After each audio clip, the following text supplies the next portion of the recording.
Le jour où Niré fut jetée dehors avec un simple panier, personne n'imaginait qu'elle deviendrait millionnaire, et que la même famille qui l'avait écrasée implorerait un jour son aide. Vous serez étonné de voir à quel point le karma a été froid et la justice a enfin été rendue. Dans le paisible village de Zuwala vivait une jeune femme nommée Niré. C'était le genre de fille que les gens remarquent à peine. Douce, calme, elle aidait toujours son père dans leur petit étal au marché. Chaque jour, elle s'asseyait à ses côtés, vendant des gombots séchés sous un soleil de plomb. Elle parlait rarement, sauf si on lui adressait la parole, et lorsqu'elle le faisait, sa voix était basse et respectueuse. Les villageois disaient souvent qu'elle était trop silencieuse pour avoir de l'importance, une simple fille comme les autres qui se marieraient, servirait et disparaîtrait dans le décor. Mais Niré était loin d'être ordinaire. Derrière son regard serein se cachait une tempête de rêves. Tandis que les autres bavardaient ou se vantaient, Niré observait. Elle observait la circulation de l'argent, les achats des clients, les négociations des commerçants. Elle écoutait plus qu'elle ne parlait, mémorisant chaque astuce utilisée par les femmes bruyantes du marché qui vendaient leurs marchandises avant midi. Quand son père se reposait sous le manguier, Niré prenait des notes dans un carnet usé qu'elle gardait caché dans son emballage, des notes sur les prix, les modèles et les gens. Sa vie était simple, mais son esprit ne l'était pas. Alors que d'autres ne voyaient que la pauvreté, elle voyait des opportunités.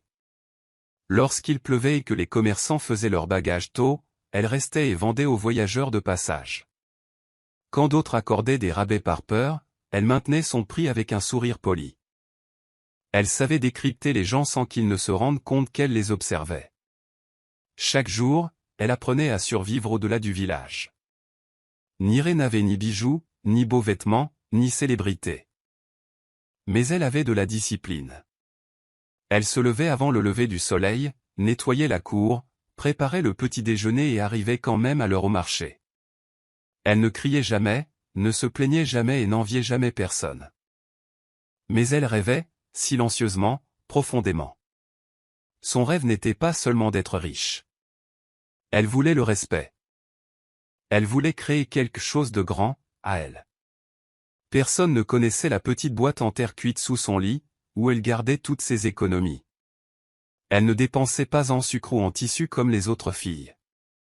Elle investit dans des idées, dans de petites expériences, essayant de voir ce qui se vendait le mieux, à quelle période attirait le plus d'acheteurs et quels voyageurs achetaient le plus. Elle avait un plan, même si personne ne l'avait vu. Même son père pensait qu'elle finirait par se marier à un fermier du coin. Mais Niré ne serait pas seulement une épouse.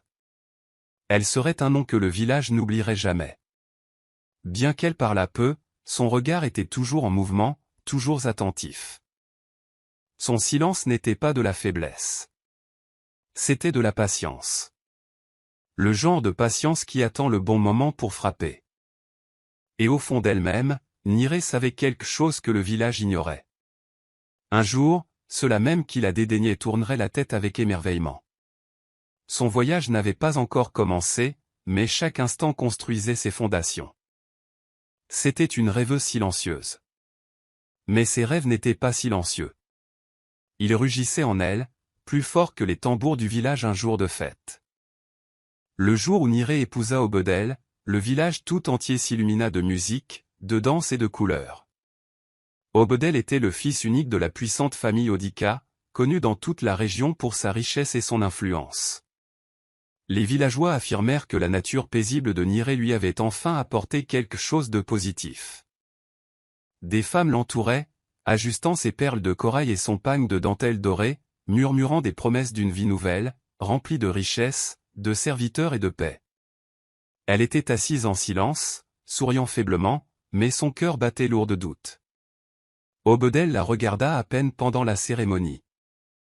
Son visage était indéchiffrable. Pourtant, tout le monde applaudissait. Le festin de mariage dura 2 jours entiers. On abattait des chèvres, le vin de palme coulait à flots et la musique ne cessait jamais. Tout le monde croyait que Niré avait été choisie pour la grandeur. Mais dès que les tambours s'éteignirent et qu'elle franchit les portes du domaine d'Odika, tout changea. Les sourires disparurent. Les serviteurs la fixèrent froidement. La mère d'Obedel, Mamadi Khaledi, ne la salua pas. Elle regarda Niré de haut en bas, puis se détourna comme si elle ne méritait pas un second regard. Pas de bienvenue. Pas de bénédiction. Juste le silence et les regards noirs. Cette nuit-là, Niré était assise seule dans sa nouvelle chambre, sans que son mari ne la touche. Obedel ne dit pas un mot. Il laissa tomber son bâton, se déshabilla discrètement et alla se coucher sans la regarder.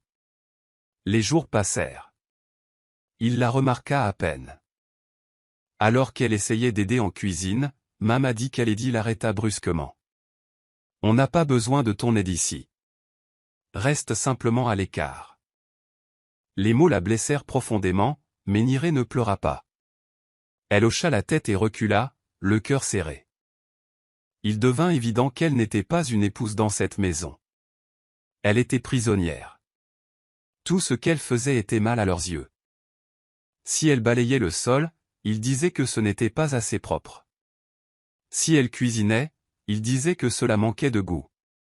Mamadi Khaledi critiquait ses vêtements, sa voix, et même sa démarche. La maison était magnifique, avec ses sols en marbre, ses rideaux de soie et ses ornements dorés. Mais elle était plus froide qu'une tombe. Niré avait quitté l'amour et la paix pour une maison pleine de haine cachée. Elle réalisa alors que le mariage n'avait été qu'un spectacle, une représentation pour le village. Derrière les portes, les Odika ne voulaient pas d'épouse. Ils voulaient une servante, une cible, quelqu'un à blâmer et à rabaisser. Obedel ne la défendait jamais. Il regardait sa mère l'insulter quotidiennement. Il passait la plupart de ses nuits à l'extérieur, ne rentrant que ivre. Il lui jeta des pièces à ses pieds au lieu de lui parler avec amour.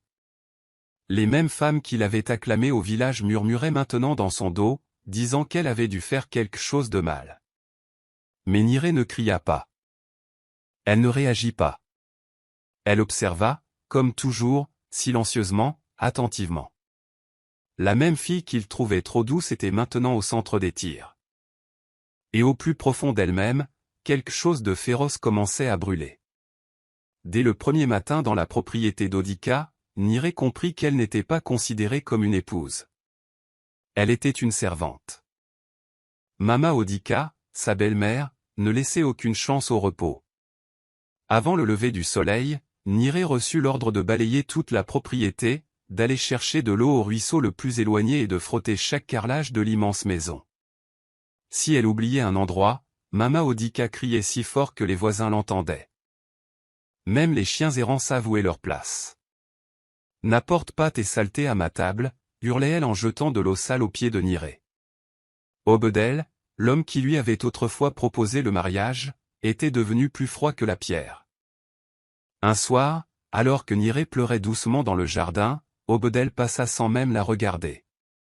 Plus tard, lorsqu'elle trouva enfin le courage de parler, de lui demander pourquoi il avait changé, il ricana et dit « Tu devrais être reconnaissante. Nous t'avons donné un nom, un foyer. Que veux-tu de plus ?» Cette nuit-là, Niré dormit sur le sol froid à côté de la cuisine, car Mama Odika avait dit que son odeur n'était pas adaptée à la chambre principale. Personne ne s'en souciait. Pas même les domestiques. Pas même le gardien, qui riait chaque fois qu'elle portait de l'ourseau sur son dos. On ne lui servait jamais à manger. Elle mangeait ce qui restait. Des restes de nourriture tombés du sol, des miettes de table ou des restes brûlés de la marmite. Elle n'avait pas le droit de s'asseoir avec la famille. Les jours de fête, elle s'habillait de haillons, tandis que les autres portaient de la soie. Quoi qu'elle fasse, elle se sentait insultée. « Tu marches comme une chèvre », dit une servante. « Pourquoi notre Obedel épouserait-il quelqu'un comme toi ?» chuchota une autre, assez fort pour qu'elle l'entende. Mais Niré ne criait jamais, ne ripostait jamais. Elle encaissait chaque insulte avec une telle force qu'elle ne pouvait s'empêcher de se taire. Mais son silence n'était pas une marque de faiblesse. En elle, quelque chose changeait. Chaque insulte, chaque blessure sur son cœur devenait un carburant. Mais elle ne pensait pas à se venger. Nimba Niré ne voulait pas gaspiller son énergie dans la haine. Elle voulait être libérée. Pas seulement des Odica, mais de toutes les mains qui avaient tenté de l'emprisonner.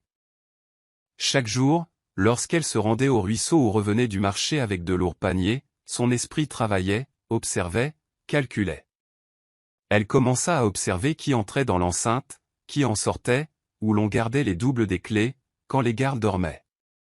Elle remarqua une petite fissure dans le mur derrière l'entrepôt, une ouverture suffisamment large pour qu'une personne mince et désespérée puisse s'y faufiler.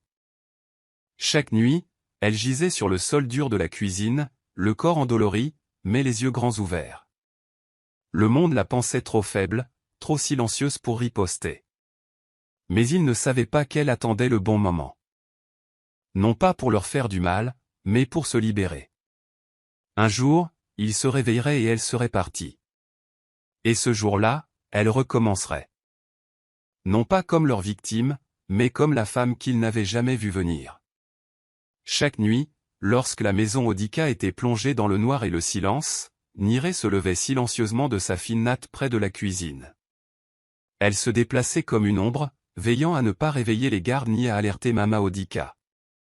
Elle se glissa par la fente du mur du fond, portant un petit sac de cacahuètes grillées qu'elle avait préparé en secret plus tôt dans la journée. Ses mains étaient brûlées par la cuisson au-dessus du foyer caché qu'elle avait construit derrière l'entrepôt. Mais elle ne se plaignit pas. À la gare routière de minuit, à la sortie de la ville, des hommes ivres et des voyageurs fatigués attendaient leur tour. Niré savait qu'ils avaient toujours faim, toujours en quête de quelque chose à grignoter. Elle vendait ses cacahuètes pour quelques pièces, souriant doucement, la capuche baissée. Ils n'ont jamais su son nom, ils l'appelaient simplement la fille aux noix. Au début, les pièces étaient rares, à peine suffisantes pour acheter du savon. Mais Niré n'en gaspilla pas une seule. Elle les noua dans une vieille écharpe et les cacha sous un carrelage détaché derrière l'entrepôt. Nuit après nuit, elle y retournait, en torréfiait et en vendait encore. Puis un jour, elle rencontra Méjo, un chauffeur routier qui s'arrêtait toujours pour acheter des noix. Il appréciait sa discipline. Un soir, il lui demanda « Pourquoi fais-tu ça tout seul ?» Niré ne lui expliqua pas sa douleur. Elle répondit simplement « Je veux plus de la vie ». Méjo sourit et la présenta à d'autres personnes, des marchandes, des petits commerçants et des fournisseurs. Elle l'écouta attentivement. Elle apprit à acheter en gros, à reconditionner, à traiter directement avec les fournisseurs agricoles. Pendant que les Odica l'insultaient parce qu'elle sentait la fumée, Niré apprenait tranquillement à fabriquer son propre produit. Bientôt, elle ne se contenta plus de griller des noix. Elle achetait des sacs d'arachides crus au prix de gros, les séchait avec des épices spéciales et demandait à Majo de les distribuer le long de son itinéraire routier. Elle lui versait une petite commission, et en échange, il emportait ses arachides jusqu'à 4 villes plus loin. À la fin de la première année, elle avait suffisamment économisé pour louer une boutique cachée dans le village voisin, sous un nom différent. Elle payait une veuve pour s'en occuper pendant la journée, tandis qu'elle restait à la maison Odica, faisant semblant de récurer les sols. Personne ne se doutait de rien. Dans la maison Odica, on continuait à se moquer d'elle. Mama Odica disait souvent « Tu pues comme du bois ». Pas étonnant qu'Obudli t'évite. Obudli lui-même riait chaque fois qu'elle passait avec des taches de charbon sur les mains. Tu n'es pas une épouse. Tu es un fantôme de cuisine, a-t-il dit un jour. Mais Niré n'a rien dit. Elle acquiesça, nettoya et repartit le soir venu, réglée comme une horloge. Ce qu'ils ignoraient, c'est que la fille qu'ils avaient chassée comme une ordure devenait une reine silencieuse du commerce. Son entreprise prospérait. Ses pièces s'accumulaient. Son avenir se dessinait. Ni dans le bruit, ni dans la colère, mais à petits pas vifs, au clair de lune. Elle avait une règle, ne jamais se laisser distraire par ses émotions. Pas par leur haine. Pas leur rire.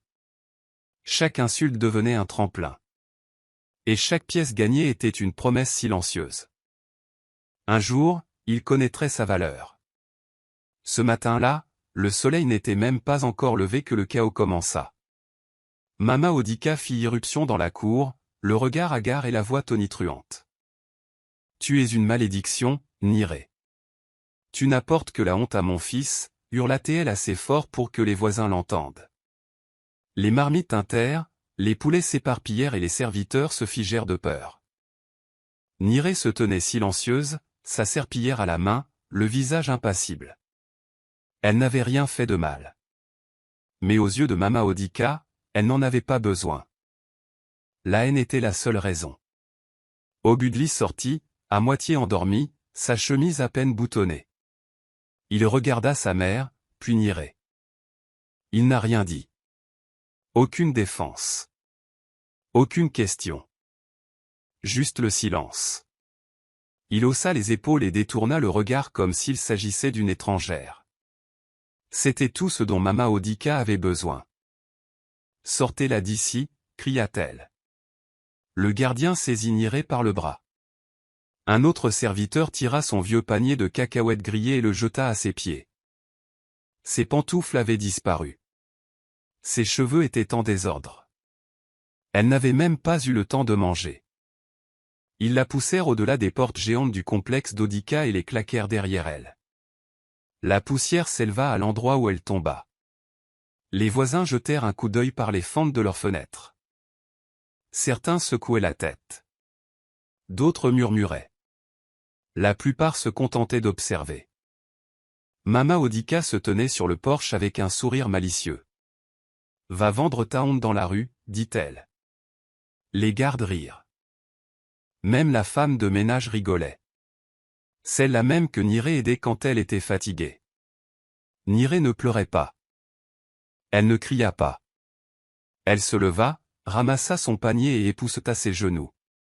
Elle regarda ceux qui s'étaient moqués d'elle, l'avaient trahie, l'avaient jetée comme un déchet. Sa voix était basse mais ferme lorsqu'elle dit, « Un jour, tu ravaleras ces mots. » Puis elle se retourna et s'éloigna sans se retourner. Elle n'avait nulle part où aller. Pas d'argent en poche. Pas d'autres vêtements que ceux qu'elle portait.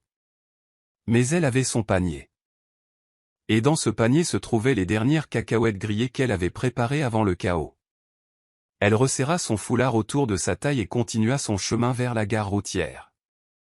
Il était encore tôt, mais elle savait que les voyageurs matinaux auraient faim. Son estomac gargouillait, mais elle l'ignora. Au lever du soleil, elle avait vendu tous les paquets. Les pièces étaient chaudes dans sa main. Son corps la faisait souffrir à force d'être poussée et de marcher pieds nus. Mais son esprit était clair. Elle n'avait plus de chez elle. Mais elle avait quelque chose que les Odika ne pourraient jamais prendre, son savoir. Son courage. Son feu silencieux.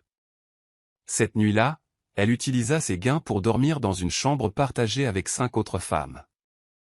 Elles ignoraient son histoire, et elle ne leur raconta rien. Elle était assise dans un coin, tenant son panier comme un trésor.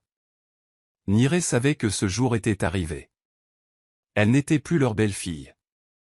Elle n'était plus la servante silencieuse. Elle était libre désormais. Et avec la liberté venait le pouvoir. Elle sourit doucement. Sa vraie vie venait à peine de commencer. À son arrivée à Maguta, Nirée avait l'impression que la ville était infestée de monstres. Bruyants. Sauvages. Toujours en mouvement. Elle est descendue du bus avec son panier et rien d'autre. Nulle part où dormir. Personne à appeler. Mais son cœur battait à tout rompre. Elle trouva un coin près du marché, y déposa un linge et commença à vendre ses cacahuètes grillées. Les gens passaient sans le remarquer. Certains se moquèrent d'elle. Mais quelques-uns s'arrêtèrent. Goûtèrent. De retour le lendemain. Elle y a ajouté des noix aromatisées. De la noix de coco sucrée. Du piment fort. Du glaçage au miel. Puis, des petites boules de bonbons enveloppées dans du papier brillant. Les enfants les adoraient. Maman Bonbon l'appelait un petit garçon. Le nom est resté. Bientôt, tout le monde connaissait ce nom. Elle économisait chaque pièce. Elle acheta un kiosque en bois et le peignit en jaune vif. Son sourire accueillait chaque client. Ses mains ne se reposaient jamais. Elle travaillait jour et nuit. Elle a acheté du meilleur matériel. Elle a appris à emballer. Elle a écouté les clients. Elle a commencé à vendre ses produits au commerce de proximité. Sa marque a connu une croissance plus rapide que prévu.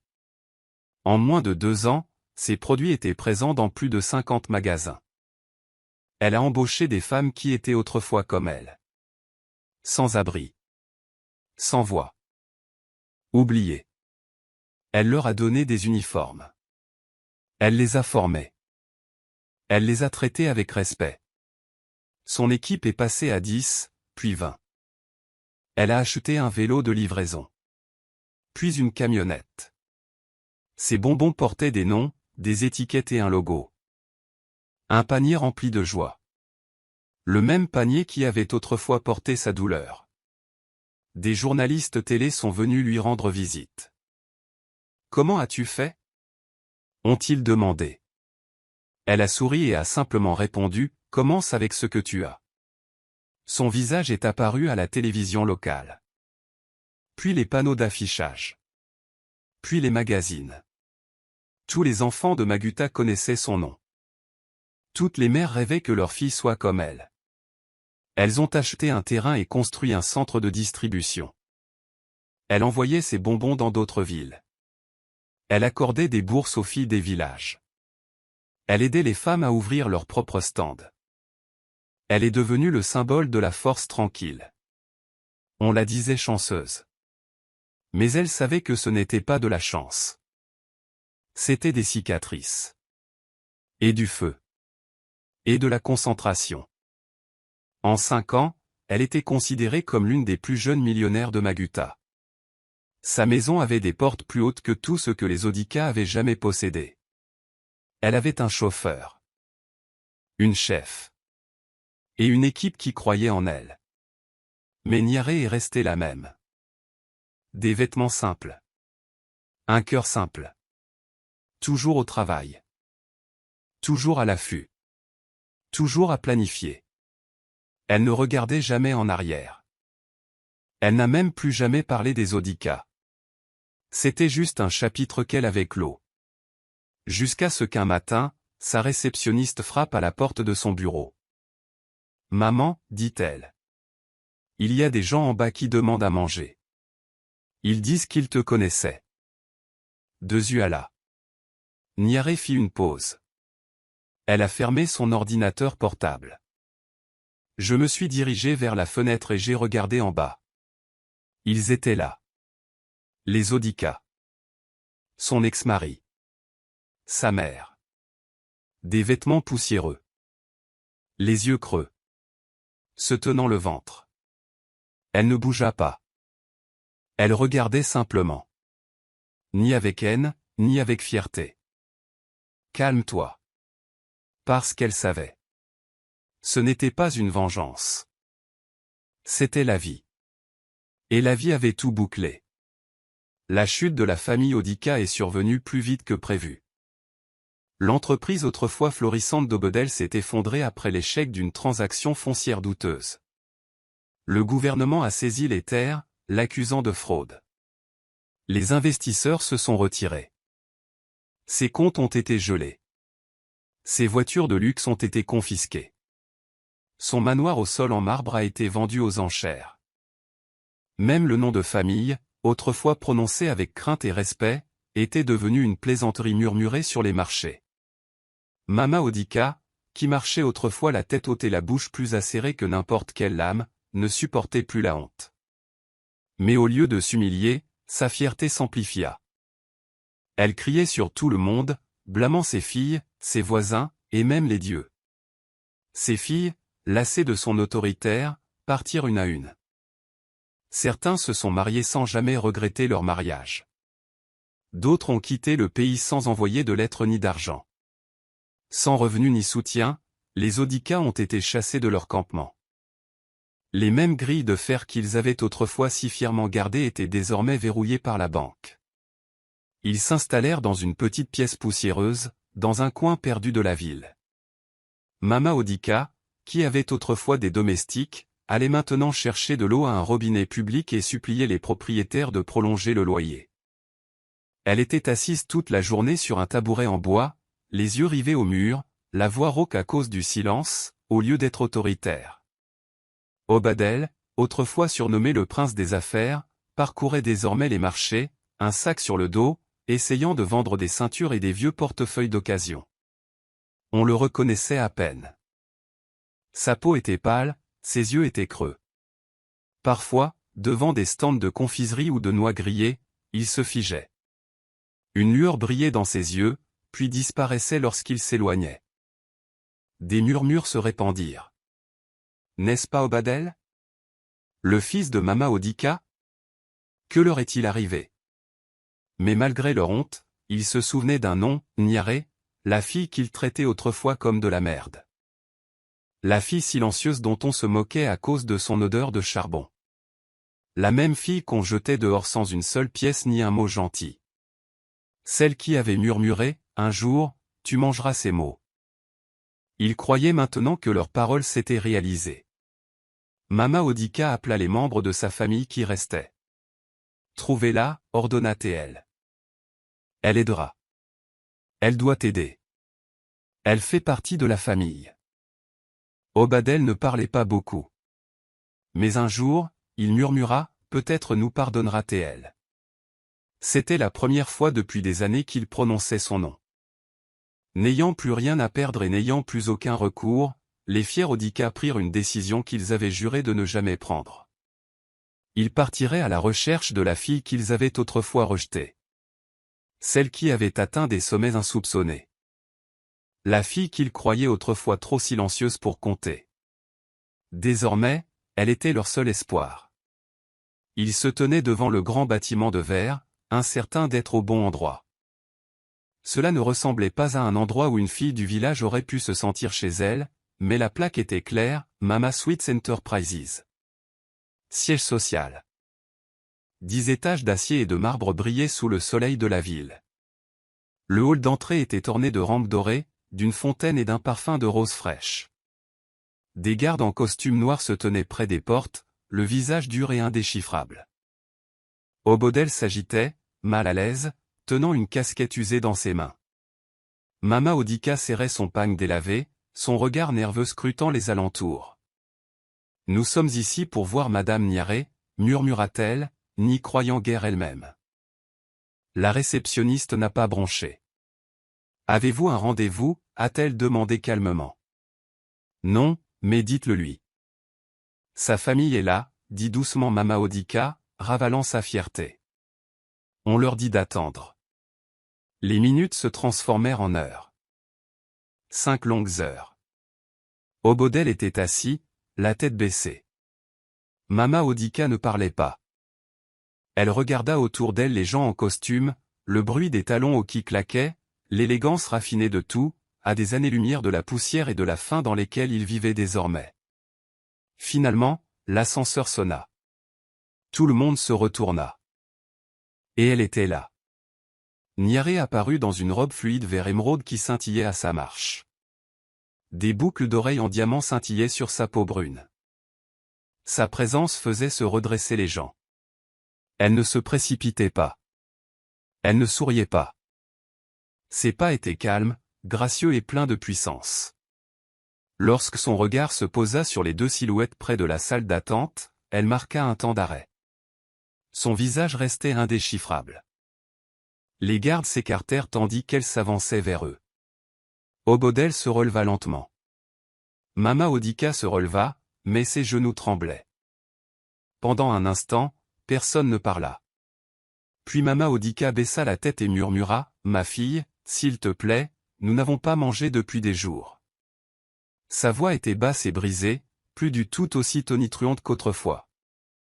Obadel se tenait silencieuse à ses côtés, incapable de soutenir le regard de Niaré. Niaré les regardait, non pas avec haine, ni avec colère, mais avec un sentiment plus profond, calme et maître de lui. Elle se souvenait des nuits où elle dormait près de la cuisine, des insultes, de la faim, des rires, tandis qu'il la chassait comme un déchet. « Je vois » dit-elle enfin d'une voix calme. Mama Odika tomba à genoux. « J'avais tort. Nous avions tort. Mais tu es tout ce qui nous reste.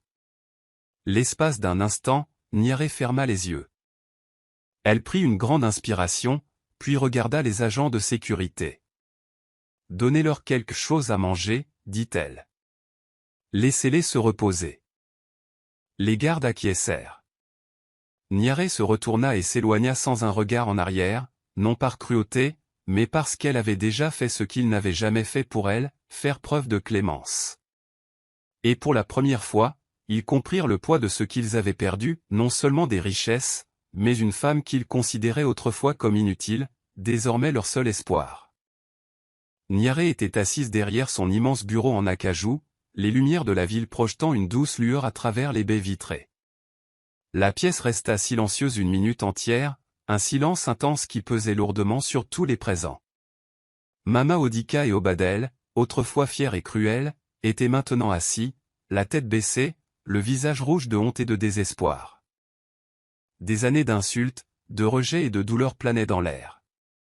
Finalement, Niaré rompit le silence d'une voix calme et ferme. « Tu m'as traité de chien. Tu m'as mis dehors comme un déchet. Tu as craché dans ma nourriture et ri pendant que je pleurais. » Ces mots ont traversé la pièce comme un vent violent. Des larmes commencèrent à couler sur les joues de Mama Odika, et les lèvres d'Obadel tremblèrent de façon incontrôlable. Ils sanglotèrent doucement, conscients de la profondeur de leur cruauté et de la force de la femme qu'ils avaient abandonnée. Niaré les observa attentivement, le regard fixe mais inflexible. « Je ne suis pas là pour te sauver, dit-elle clairement. Je ne paierai pas ton loyer. Je ne t'achèterai pas de vêtements. Tu ne vivras pas à mes crochets. Ni maintenant, ni jamais. » Ces mots furent un coup de tonnerre. Pas de fausse gentillesse, pas de promesse en l'air. C'était une épreuve, un moment de vérité. Mais, ajouta-t-elle d'une voix ferme et assurée, si tu veux manger, si tu veux te débrouiller seul, tu peux y arriver. Tu nettoieras mon entrepôt. Tu porteras des caisses. Tu gagneras ton pain comme je l'ai fait quand tu m'as jeté.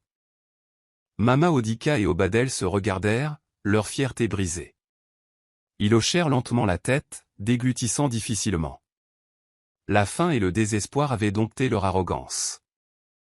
La famille Odika, autrefois puissante, en était désormais réduite à mendier du travail, forcée d'accepter la dure réalité qu'elle avait autrefois imposée à Niaré.